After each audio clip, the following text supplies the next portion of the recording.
नमस्कार मित्रांनो. कधी तुम्ही घरातून बाहेर पडल्यावर विचार केला आहे का, अरे मी तर दरवाजा लॉक केला नाही किंवा मोबाईल नंबर लक्षात राहत नाही, पण 10 वर्षापूर्वींचा क्रशचा वाढदिवस अजूनही आठवतो. किंवा नेटफ्लिक्सवर एखादी सिरीज तुम्ही पूर्ण बघितली तरी दुसऱ्या दिवशी त्याचं नाव आठवत नाही. हे सगळं आपल्या मेमरीशी संबंधित आहे. तर आज आपण जाणून घेणार आहोत मेमरी म्हणजे काय, मेमरी काम कशी करते, त्याचं काय महत्त्व आहे आणि मेमरीचे वेगवेगळे प्रकार जे आपण रोजच्या उदाहरणातून जाणून घेणार आहोत. तर पहिले जाणून घेऊया मेमरी म्हणजे काय. तर आता सोप्या भाषेत सांगायचं झालं तर मेमरी म्हणजे माहिती मिळवणे, ज्याला आपण एन्कोडिंग प्रोसेस असं म्हणतो. ती साठवून ठेवणे, ज्याला आपण स्टोरेज म्हणतो, आणि जेव्हा आपल्याला गरज पडते तेव्हा ती परत आठवणे, ज्याला रिट्रीवलची प्रक्रिया म्हणलं जातं. म्हणजे मेमरी हा एक फोटो अल्बम नाही तर एक ॲक्टिव्ह प्रोसेस आहे. आपल्या मेंदूमध्ये सतत आपण माहिती घेत असतो, त्याची निवड करत असतो, महत्त्वाची माहिती आपण साठवून ठेवतो आणि नंतर गरज पडल्यावर ती शोधूनही काढतो. जणू काही आपल्या मेंदूमध्ये गुगल सर्च चालू आहे. तर कधीकधी सर्च पटकन मिळतो, तर कधीकधी नो रिझल्ट्स फाउंड. सो या प्रोसेसला आपण मेमरी म्हणतो. आता ती काम कशी करते हे जाणून घेऊयात. मेमरीचे मुख्य 3 प्रकार असतात, जे आपण आत्ताच पाहिले. त्यातलं पहिलं म्हणजे एन्कोडिंग प्रोसेस. एन्कोडिंगमध्ये माहिती मेंदूमध्ये प्रवेश करते. उदाहरणार्थ, तुम्ही पहिल्यांदा कोणता मोबाईल नंबर ऐकता, मेंदू ती माहिती रिसीव्ह करते. सेकंड स्टेज म्हणजे स्टोरेज. ती माहिती साठवली जाते, जसं आपण फोटो आपल्या क्लाउडवर सेव्ह करतो.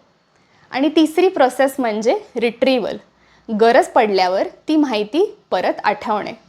याचा एक रोजचा उदाहरण म्हणजे ऑर्डर देताना झोमॅटो डिलिव्हरी बॉयला आपण फोन करण्यासाठी तो नंबर परत आठवतो.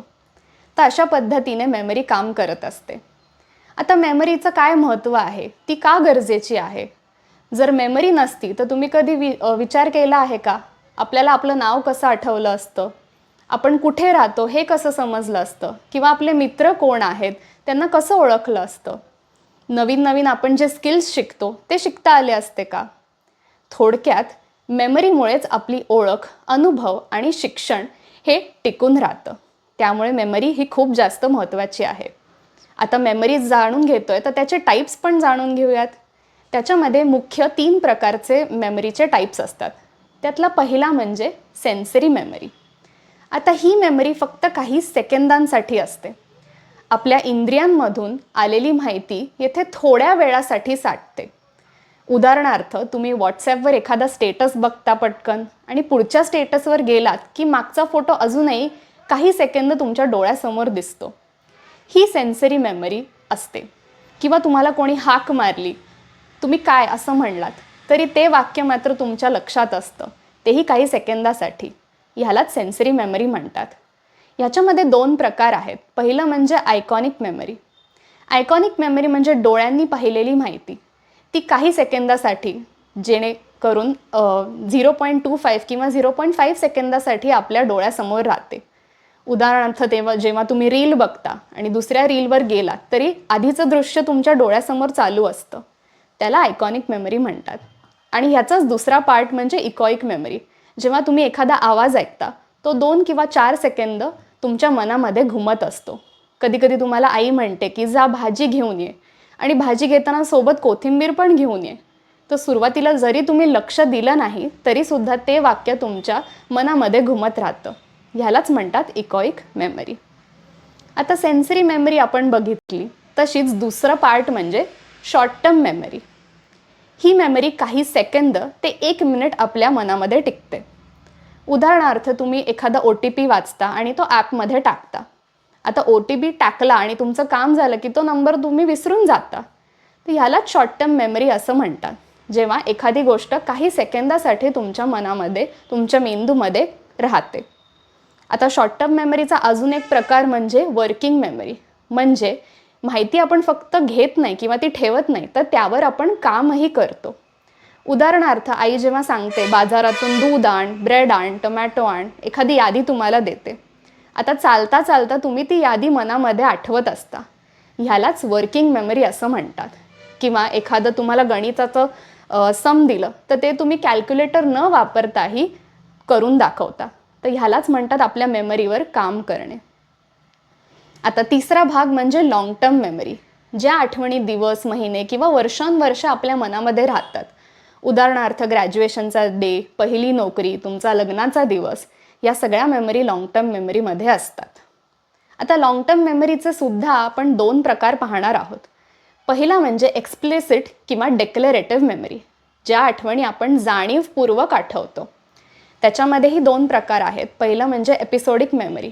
उदाहरणार्थ जेव्हा तुम्हाला तुमचा ग्रॅज्युएशनचा डे आठवतं, त्यातल्या सगळ्या डिटेल्स आठवतात, ह्याला आपण एपिसोड म्हणतो. जो एपिसोड तुम्हाला तंतोतंत तुमच्या मनामध्ये लक्षात राहतो, त्यामुळे त्याला आपण एपिसोडिक मेमरी म्हणतो. आणि दुसरा म्हणजे फॅक्ट्स आणि जनरल नॉलेज. उदाहरणार्थ पुणे हे महाराष्ट्रात येतं किंवा भारताची राजधानी ही दिल्ली आहे. हे या गोष्टी आपल्याला का माहीत आहेत? कारण की त्या फॅक्ट्स आहेत. सो त्या फॅक्ट्सच्या रूपात आपल्या डोक्यामध्ये असतात, ज्याला आपण सिमॅन्टिक मेमरी म्हणतो. आता जसं एक्सप्लिसिट मेमरी आहे, त्याचाच दुसरा भाग म्हणजे इम्प्लिसिट मेमरी. ही मेमरी आपल्याला जाणीवपूर्वक आठवावी लागत नाही. ती कुठेतरी ऑटोमॅटिक असते, शरीराला ती आपोआप येते. याच्यामध्ये एक प्रकार म्हणजे प्रोसिड्युरल मेमरी असते, जे की आपले स्किल्स किंवा हॅबिट्स असतात. उदाहरणार्थ सायकल चालवणे किंवा गाडी चालवणे किंवा कम्प्युटरवर आपण जे टायपिंग करतो ते, किंवा एखादे डान्स स्टेप आठवणे. मजेशीर गोष्ट म्हणजे तुम्ही 5 वर्ष सायकल चालवली आणि नंतर जरी गॅप आला तरीही तुम्हाला ते स्किल लक्षात राहतं. म्हणून त्याला इम्प्लिसिट मेमरी असे म्हणतात. तर आजच्या या व्हिडिओमध्ये आपण मेमरीचे प्रकार पाहिले. तर आज आपण शिकलो की मेमरी म्हणजे एक गोष्ट पाठ ठेवणे नाही, तर ती माहिती घेणे, साठवणे आणि गरज पडल्यावर वापरण्यासाठी संपूर्ण प्रक्रिया असते. हे सर्व प्रकार आपल्या रोजच्या आयुष्यात आपण सतत वापरत असतो. सो ह्या मेमरी सिस्टमचा हा खेळ आहे. जर हा व्हिडिओ तुम्हाला आवडला असेल तर तुम्ही ही ट्राय करून बघा की तुम्ही कुठे कुठे मेमरी वापरता, कशा पद्धतीने वापरता. आणि हा जर व्हिडिओ आवडला असेल तर नक्की लाईक, शेअर आणि सबस्क्राईब करा. आपण ह्याच्या पुढच्या भागामध्ये मेमरीचे काही टेक्निक्स पाहणार आहोत, जेणेकरून आपण आपली मेमरी इम्प्रूव्ह करू शकतो. तर आवडला असेल तर व्हिडिओ नक्की शेअर करा. थँक्यू.